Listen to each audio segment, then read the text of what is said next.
E aí pessoal, como é que vocês estão? Espero que bem. Gustavo Simas aqui. E nesse vídeo eu vou fazer a apresentação de um projeto que foi apresentado para a disciplina EL 7303, que é Circuitos Eletrônicos Analógicos, para o curso de Graduação em Engenharia Eletrônica da Universidade Federal de Santa Catarina, a UFSC, né? Esse projeto foi feito em parceria com meu colega Gabriel Pereira Fernandes, e ele se trata de um amplificador classe D em ponte H. Então, aqui a gente tem um contexto, né, que é o primeiro slide, que denota a relevância de amplificadores operacionais. Então, a gente vê que, ao longo do tempo, cada vez mais a gente tem necessidade de amplificadores de potência com mais rendimento, mas, claro, sem perder a linearidade e sem perder outras características importantes no processamento do sinal, né? E o amplificador classe D ele se mostra aí como uma alternativa interessante, porque geralmente ele consegue aliar uma alta eficiência, geralmente maior do que 90%, e também uma linearidade que é bastante competitiva com outras classes de amplificadores. A gente tem outras classes como classe A, B, AB, e com isso, tendo maior eficiência no nosso amplificador, a gente não precisa tanto, né, não tem a necessidade de dissipadores grandes que acabam ocupando espaço, são custosos. Então, o próprio footprint do circuito, né, ele tende a ser menor, né? O footprint seria todo o design, né? Os espaços, dimensões que a gente acaba utilizando. E tendo um trade-off já em primeira análise, a gente vê que também ele, apesar dessas características interessantes, outra característica que pode ser um ponto negativo é que ele tem maior complexidade em relação a outras topologias, né? Então, ali na figura A, a gente tem um diagrama de um amplificador classe D em blocos, né? Um diagrama bem simplificado. E na figura B, a gente tem o TDA 8953J, que é um amplificador classe D da NXP Semiconductors. Ainda falando sobre o contexto, a gente pode falar um pouco aqui sobre termos históricos, que os amplificadores classe D foram inventados lá nos meados, né, metade dos anos 50, pelo cientista Alec Reeves. Então, o primeiro produto comercial, mesmo sendo inventado na década de 50, só foi produzido e disponibilizado no mercado em 1964 pela Sinclair Radionics, né? Mas os amplificadores classe D eles ainda se mostraram sem grande sucesso até mais ou menos nos meados ali da década de 80. Quando o MOSFET, né, o transistor MOSFET, é de baixo custo e alta velocidade ali de chaveamento, eles acabaram se tornando mais viáveis, né, em termos financeiros e em termos de aplicação. E atualmente os amplificadores classe D estão presentes aí em sistemas de home theater, em aparelhos auditivos, então também em celulares, né, smartphones, amplificadores RFs e subwoofers ativos, né? Esses são alguns exemplos, não estão somente presentes nesses equipamentos, estão em vários outros dispositivos, mas esses são só alguns exemplos. E ali embaixo a gente tem outro diagrama que mostra em blocos a divisão também simplificada de processamento dos sinais, que a gente tem um sinal que vai ser explorado um pouquinho mais em detalhes no outro slide, mas a gente tem um sinal que é transformado em PWM, é processado e depois ele é retornado para um sinal que tem um formato quase senoidal. Então aqui temos o diagrama funcional, o diagrama de blocos ali apresentado nessa figura, ele sintetiza assim todas as funções essenciais do amplificador classe D. Então a gente tem um sinal de entrada, né, com um erro compensado. No caso, na figura a gente tem um sistema em malha fechada ali com um feedback que compensa o erro do sinal de saída com o sinal de entrada. E o sinal PWM que depois é observado depois do comparador, né, tendo um gerador de sinal triangular comparando com o sinal de erro, ele é dividido, ele é passado por um bloco que compensa esse tempo morto, né? A gente vai detalhar também o que é o tempo morto, mas tendo esse processamento depois do tempo morto, a gente divide em transistores MOS que são adaptados em dois braços. Aqui no caso a gente só tem um braço, né? Não é uma ponte H. A ponte H a gente precisaria de 4 transistores para fazer completar os dois lados, né? O lado esquerdo e o lado direito, para depois aplicar o nosso alto-falante na saída. E com isso, mesmo a gente avaliando aqui em um braço só, em dois transistores, a gente passa por um level shift, que ele faz essa alteração de referência de tensão no nosso sinal. E por fim, né, ali o sinal PWM ele é filtrado ali por um filtro LC, né, passivo, e ele recupera o sinal original, que foi amplificado, né, com uma maior potência, e ele é entregue aplicado no nosso alto-falante. Aqui a gente definiu alguns requisitos gerais, né, alguns desafios para a gente ter um norte, ter um objetivo, caminho a ser seguido no nosso planejamento, né, no nosso projeto. Então, algumas características desenvolvidas no projeto eles são a utilização de transistores MOS para ponte H, geração de onda triangular e de tempo morto, né, a operação do amplificador na faixa de áudio entre 20 Hz a 20 kHz, que é a faixa audível, né, dos seres humanos, a TDAH do sinal de saída abaixo de 10% na faixa de operação. TDAH é a distorção total harmônica, que determina, já referencia relacionada à linearidade do sinal, né, processamento. Ter um rendimento do sistema acima de 80% dentro da faixa de operação que a gente está determinando anteriormente. Ser um sistema em malha fechada com circuito realimentado e propor também algum mecanismo de feedback. E ter todas essas simulações e implementação do circuito, né, no software especializado que é o LT-Spice. Alguns possíveis desafios e dificuldades que a gente enfrentaria, que a gente já previu, já projetou lá no começo, justamente projetar um mecanismo para realimentação do sistema, já referenciando ali a ideia de ter a característica de malha fechada, ter um dimensionamento de parâmetros à mão, né, das funções de non-overlapping, de level shifter, de gate driver, manter uma operação adequada, né, ante a variação na alimentação, que também se relaciona com o próximo tópico, que é propiciar a robustez e garantir a distorção total harmônica estipulada ali abaixo de 10% dentro da faixa de operação. E esse logotipo que tem na parte superior direita, né, da Regular Systems, ele é só uma espécie de empresa fictícia que foi criada em parceria com meu colega André Martins, que a gente desenvolveu um outro projeto que também tem no canal de YouTube, se vocês quiserem dar uma olhada depois, que é o sensor integrado de temperatura. Então, a proposta de projetos da disciplina é justamente para a gente ter uma ideia voltada ao mercado, né? Voltada a produtos comerciais e ser também na parte da apresentação, ser como um design review, né, do nosso projeto. Então, tendo todas essas características, esses tópicos estipulados, a gente tenta fazer voltado para um produto para o mercado. Aqui é o diagrama do circuito completo, né, a versão final simulada no software LT-Spice. Então, a gente tem essa divisão de blocos e em cada bloco a gente vai explorar mais em detalhes. Primeiro bloco, a fonte de tensão, a gente tem as fontes VIN, que provê o sinal de entrada senoidal. A gente tem o mais ou menos VCC, que seriam as fontes de alimentação mais ou menos 12, né, para os op-amps, para os circuitos integrados e qualquer outro elemento que precise dessa alimentação. Tensão mais 5 volts, que é a tensão de alimentação dos blocos digitais do sistema. E também a fonte PWR, que seria para a fonte para o bloco de potência, né, para o estágio de saída do sistema que foi configurado ali em mais 32 volts, né? PWR é o acrônimo aí de Power. Aqui o bloco gerador de onda triangular, a gente fez essa geração utilizando um Schmitt Trigger, que é um comparador aí em estérese, né? Em série com um pop, em configuração integradora, ele é exposto aí dessa maneira. Com o ajuste dos resistores, ali R4, R5, entre outros, a gente consegue ajustar a frequência gerada da onda triangular, né? Entre outros, o capacitor também, né? C6, a gente também consegue fazer algum ajuste na frequência.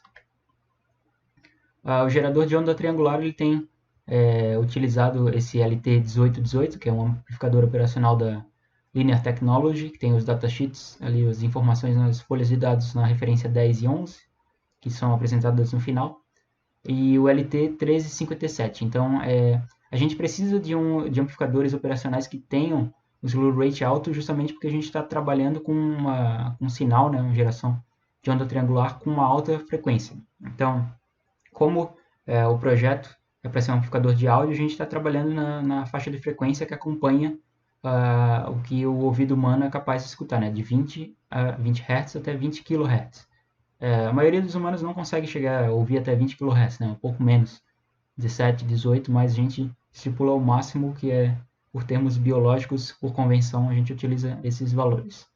E então a gente buscou na frequência da onda triangular uma frequência 10 vezes maior do que a frequência máxima audível para ter uma boa captura e processamento também do nosso sinal, né?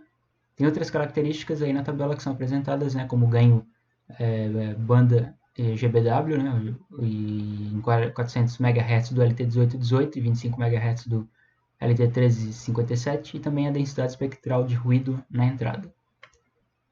Aqui a gente tem essa equação que determina a frequência da onda quadrada gerada pelo Schmidt-Trigger, que é dada ali por aquela equação abaixo, e também aqui uma observação que o lambda ele é referente ao divisor resistivo do VCC no nó que conecta os resistores R4, R3 e R6, né?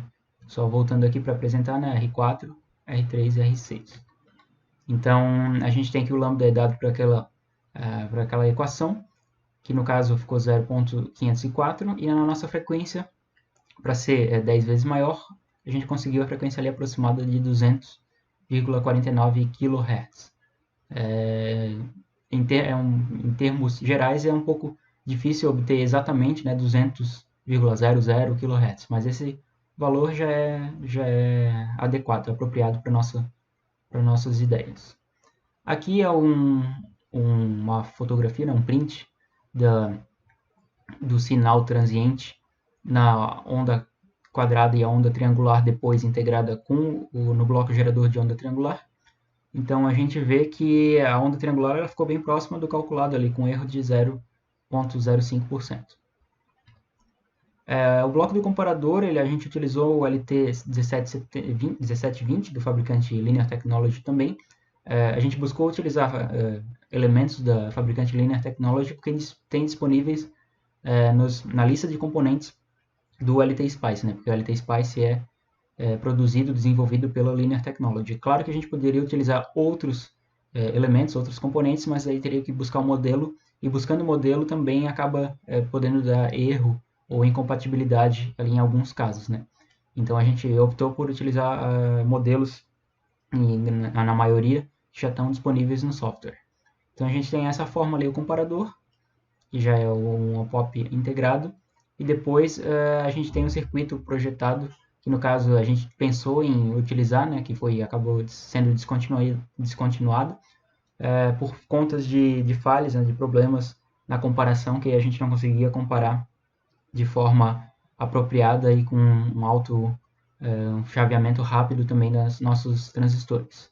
Então o da direita foi descontinuado, a gente tentou em primeira etapa e depois a gente migrou para o LT1720.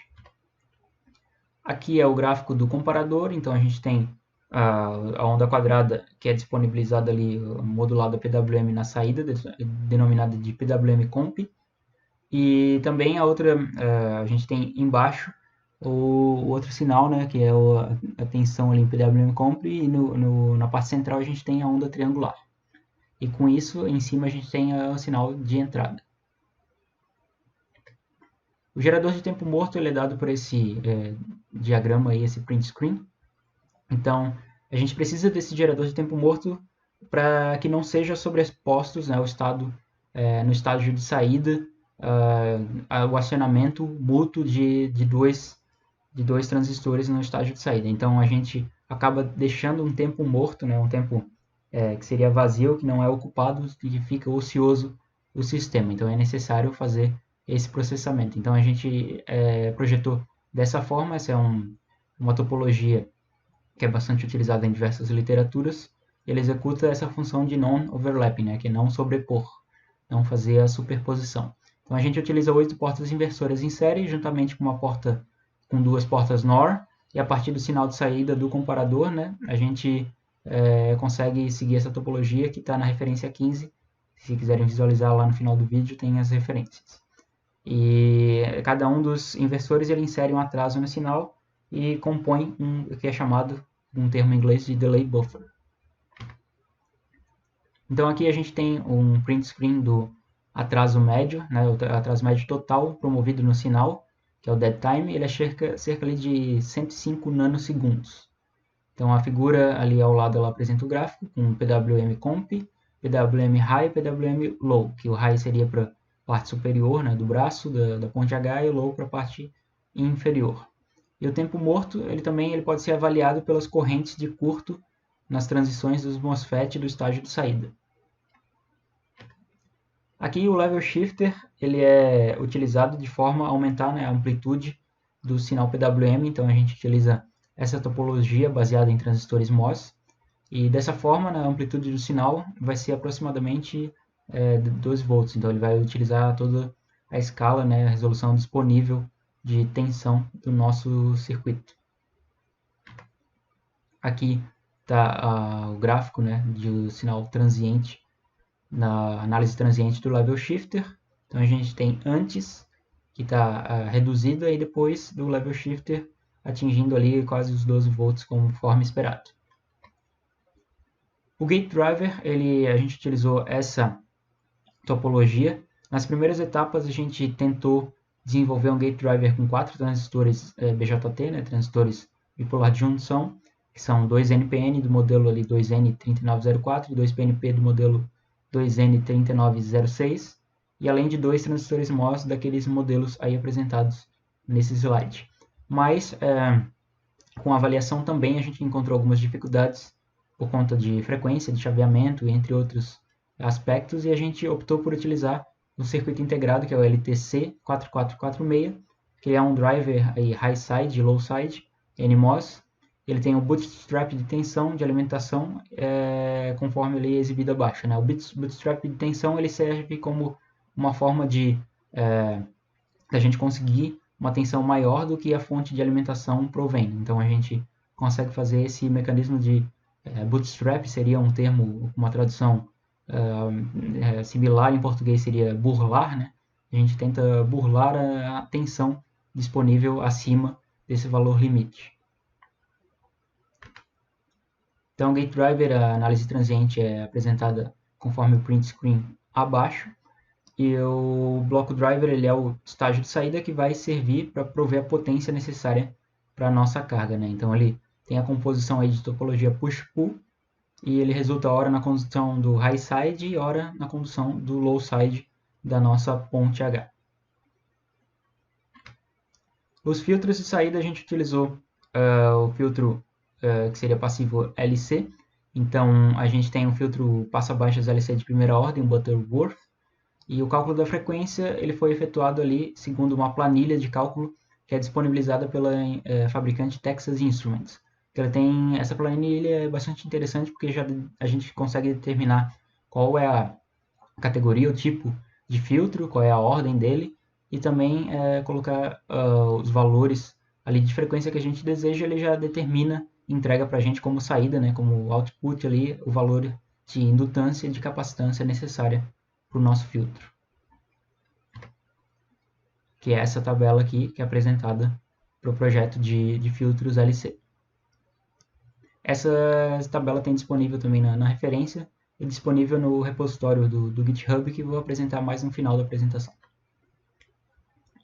Então a gente vê aqui que os sinais, né, em ambos os braços da ponte H eles têm uma inversão de fase aproximadamente 180 graus, e eles filtram o sinal da onda quadrada, que seria anterior aos indutores, para um sinal que seria aproximadamente senoidal aí, no Vout 1 e o Vout 2.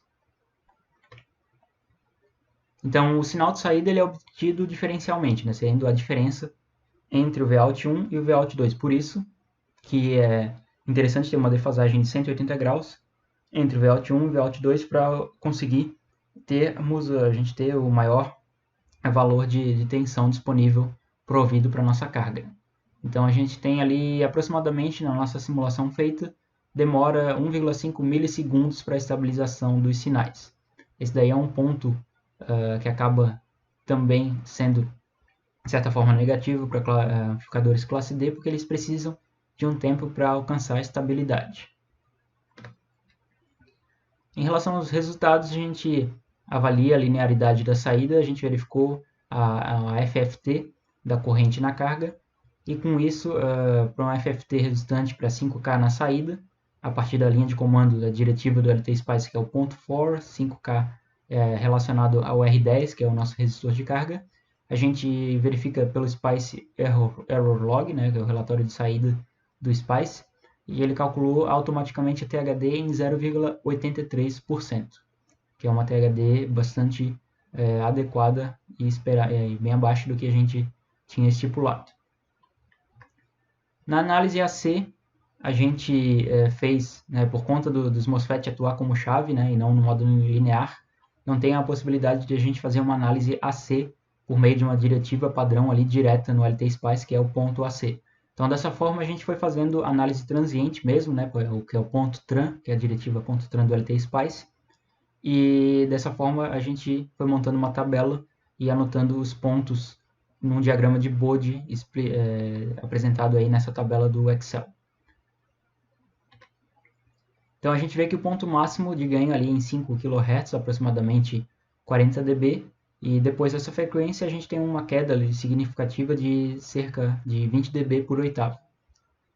Mas a frequência de corte ali, a frequência de menos 3 dB, ela se mantém entre 30 e 40 kHz conforme esperado, porque a gente queria que a frequência teria ganho até os 20 kHz, que é a frequência audível, né? Calculando a impedância de entrada, a gente verificou no simulador, por essa ferramenta que tem disponível também, de simplesmente fazer pela forma de onda, verificar a impedância de entrada, e a gente verificou que deu cerca ali, em média, 52,5 mega-ohms. Análise de ruído à entrada, a gente realizou com uma diretiva de ruído, e com isso a gente acrescentou essa fonte ali de ruído na entrada, né, com a diretiva .white, que é o ruído branco, e teve esses gráficos resultantes. A gente tem aqui montado a tabela, né, com a distorção total harmônica relativa ao ruído. A TH dela se demonstrou adequada ainda, né, abaixo dos 10% que a gente tinha estipulado, até mesmo por um ruído bem grande, que é ali 1000 mV, né, 1 volt. Claro que esse ruído é bem acima dos ruídos que existem normalmente, né? Isso aqui a gente já extrapolou os valores necessários, já fez algo exagerado até mesmo para ver até onde seria a performance adequada e o desempenho adequado do nosso sistema. Com análise de variação da onda triangular, a gente fez também variando, né, alguns parâmetros de resistência, em específico o R5 do gerador de onda triangular, de maneira logarítmica. Então a gente fez 2 pontos por década, e a gente variou com a diretiva .step por década o parâmetro R3, que é o R5, de 5 kΩ até 500 kΩ. E com o aumento da resistência, né, a amplitude de oscilação da onda triangular ela é reduzida. Então tem uma relação inversamente proporcional. E por conta disso, né, a amplitude do sinal diferencial na saída é elevada, como a gente pode observar aí nos gráficos apresentados, né? A gente tem a redução, aumento da resistência e a redução da amplitude de oscilação da onda triangular. Da mesma forma, a gente também avaliou a FFT do sinal de corrente na carga, e com isso a gente tem esses diferentes valores, né, que seria a THD, né, com mais alto valor de resistência, a gente teria uma THD também maior. A análise de variação de temperatura a gente fez da mesma forma, e essa tabela apresenta ali a THD respectiva à variação da resistência. Então a gente tem o ganho em volt por volt, o ganho em dB e a THD. A gente verifica ali que com a resistência, né, na saída de 5 kΩ, a gente tem uma THD bem alta, o que já era esperado também, né? Que é acima do THD que a gente tinha estipulado em 10%. A análise de variação de temperatura a gente fez com a diretiva .step-temp, de 0 graus Celsius até 100 graus Celsius, de 25 em 25 graus Celsius. E isso a nossa variação de temperatura não demonstrou variação grande, né? Tem uma estabilidade significativa na saída, como é mostrado na figura ali da análise transiente. Então todos os nossos elementos acabam não variando tanto com a temperatura, ou se eles variam todos da mesma forma com a temperatura, compensando essas diferenças. Ali as diferentes cores representam as diferentes temperaturas e com um valor ali inversamente proporcional à temperatura, né? O valor de amplitude do sinal. Então, com o aumento da temperatura, a gente reduz o valor de amplitude do sinal, mas a variação máxima entre 0 graus Celsius e 100 graus Celsius foi de 110 milivolts. A FFT, com a variação da saída, ali no sinal de entrada em 5 kHz, deu dessa forma também, não muita variação. E a tabela com os resultados apresentada aí nessa forma. A gente tem que a THD é bastante reduzida, né, abaixo de 1%. Só ali na temperatura máxima de 100 graus Celsius a gente tem quase 1% de THD, o que é bastante baixo também, da mesma forma. A análise de eficiência a gente calculou a potência média que é disponível, uma ferramenta ali de cálculo do próprio LTI Spice, e a gente conseguiu 136,58 watts na carga, ali com uma condição de ganho máximo 50 volts por volt, e 225,71 watts na fonte, e a gente conseguiu essa eficiência de 60,51%. Tem essa tabela que mostra o parâmetro e o valor RMS, né, de tensão na carga, corrente na carga, entre outros parâmetros.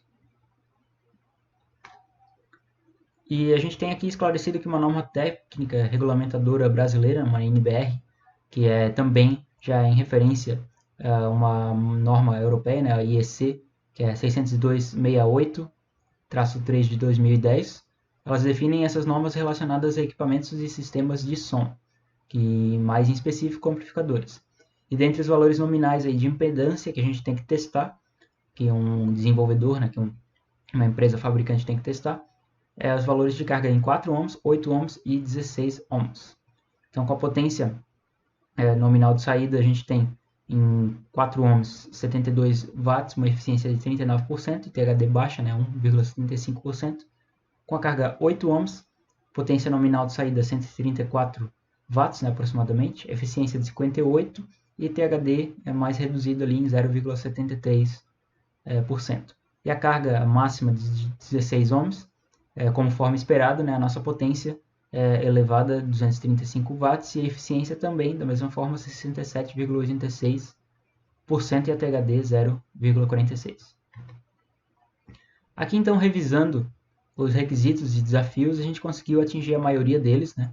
Utilizar transistor MOS, gerar onda triangular e tempo morto, entre outros. O que a gente não conseguiu foi ter um rendimento do sistema acima de 80%, que geralmente os amplificadores classe D têm, né? Às vezes até acima de 90%, e inclusive mais.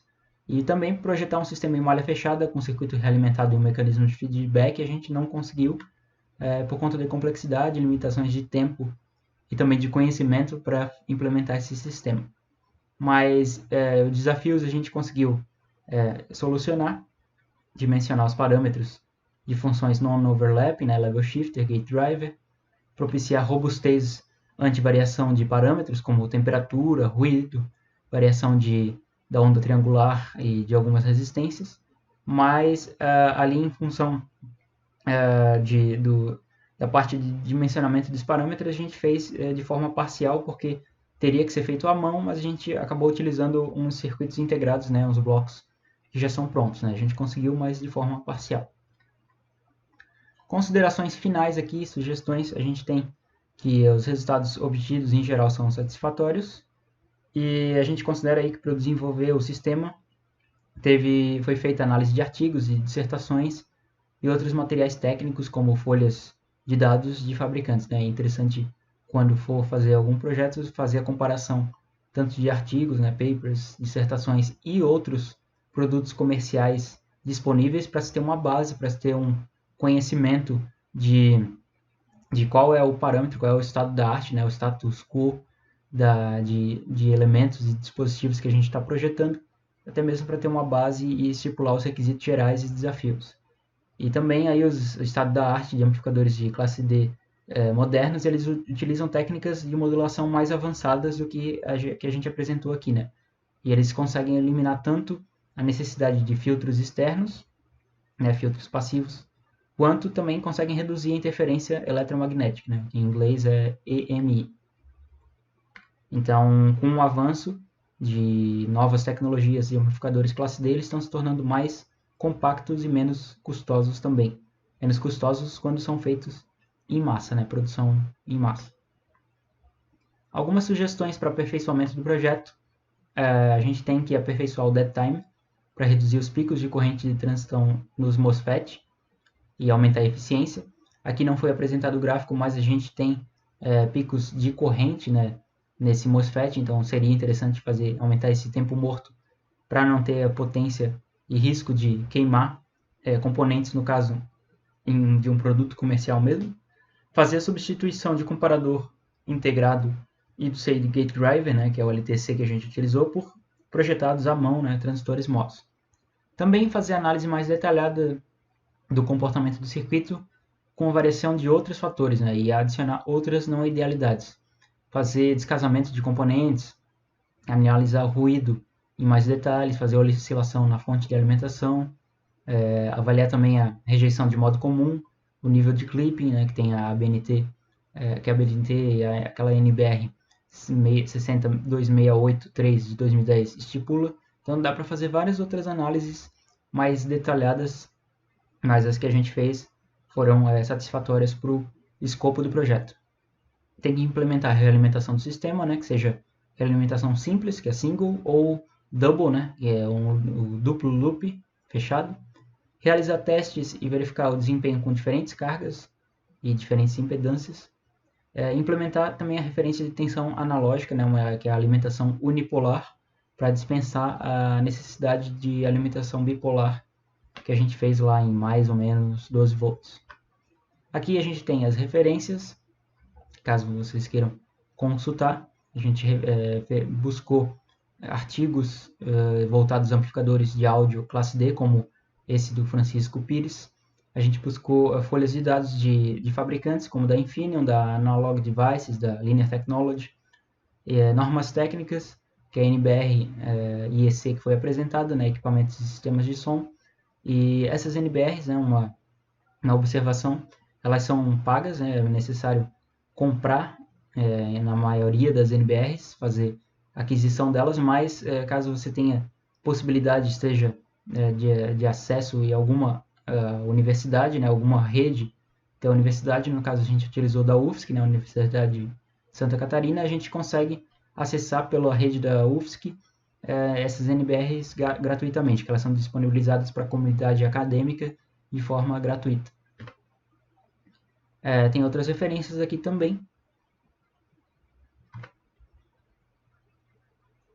E aqui a gente tem, finalmente, os contatos, caso queiram perguntar, estejam dúvidas, sugestões ou críticas, podem ser por e-mail ou também deixar nos comentários do vídeo, né? E também deixando o like no vídeo, a inscrição no canal, isso ajuda a gente trazer outros conteúdos relacionados e outros conteúdos de videoaulas e tutoriais que tem também aí disponível no canal, tutoriais do LT Spice, tutoriais do Proteus, né, que é o outro software de simulação de circuitos eletrônicos, né, outro software Spice, e com isso a gente consegue ir abordando outros assuntos. Então espero que tenham gostado, até a próxima, valeu!